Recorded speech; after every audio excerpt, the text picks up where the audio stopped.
Thanks, Kelly, and thanks to Fountain Bookstore and to BookTV, and thank you all for coming tonight. It's a pleasure to be here again, and I'm really happy to be here talking about Soul of a People and the Writers Project. I felt it's a story that's important at any time, but it's great to have getting attention now um, for sort of recognition of people who had gone through a hard time before. Um, I'd also like to thank the National Endowment for the Humanities for their crucial support for the research for the book and the documentary that goes with it. It's been about 7 years, so it's been interesting through the different ups and downs to see how this project has evolved and to see with their support what's come out.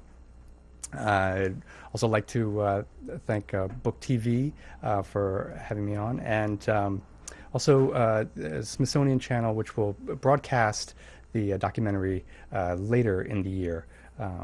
I'll say just a few words now about the story of Soul of a People and the Writers Project, and then we can take questions after that. As you all probably know, that the WPA, the Works Progress Administration, was a huge part of President Franklin Roosevelt's New Deal to get the country back on its feet amid the Depression, to employ people, basically make jobs so that to restore people's morale, to the feeling that their work and their skills have some meaning in the face of an economic collapse.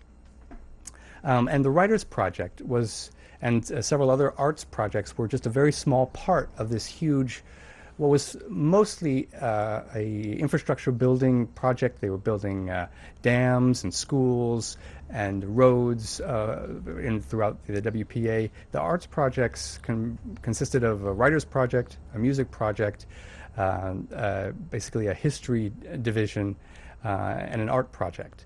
And these were kind of recognition that there was a huge pool of unemployed white-collar workers as well as working class.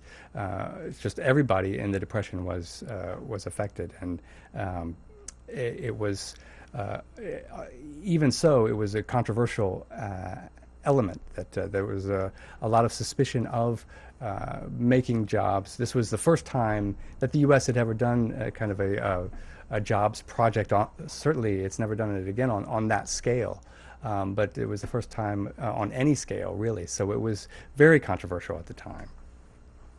And I'll just say also a word about the title. Soul of a People comes from actually a quote by Mark Twain, who said he was responding to a French travelogue of the time period of the 1890s, actually, a Frenchman named Paul Bourget wrote an account of his travels in America, and Mark Twain felt it was lacking a kind of an American touch. He felt the only way you could portray America was to have 1,000 writers from all regions, all walks of life, all religions, all backgrounds, and to have their accounts, their stories, and that's the only way, he said, you could get the soul of a people.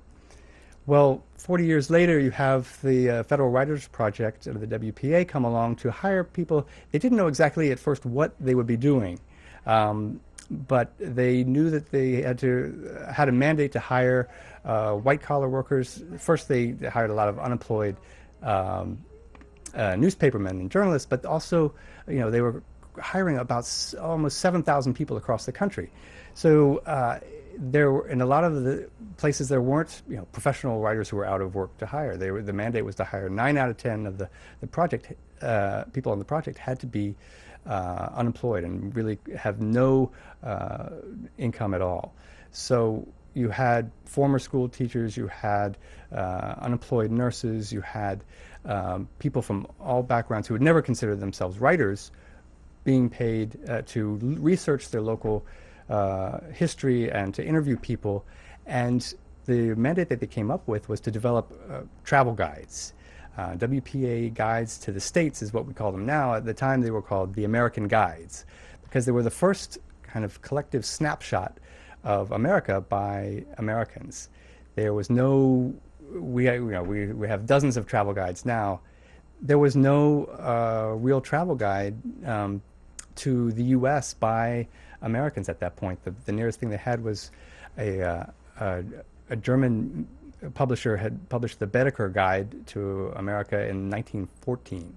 So the head of the people leading the WPA, the Writers Project, decided that this was an opportunity to get the skills of local people and gather local history and see what would come out. And what they came up with in the guides was astonishing to many Americans when these travel books started to come out. They were, for one thing, they weren't travel books like we're used to thinking of, just where to stay, tour routes that take you from point A to point B. That was part of the books. But the travel guides were, the WPA guides were also basically mini encyclopedias. They had essays on folk culture, on all local history, the state history, journalism, literature, geography, agriculture, science and industry, ethnic histories, so it was often, for example, the WPA Guide to Washington D.C. is 1,000 pages. So it's to haul that around as a traveler is a daunting task. But what it gathered, and what all the WPA guides gathered, was an amazing account of each place collected by the people there. And so what you have is people who never expected, who were never in the literary mainstream, writing history, and you get something that was very far outside the conventional histories that they had at the times. So I'll just read briefly, actually, from one of the reviews that came out in 1939.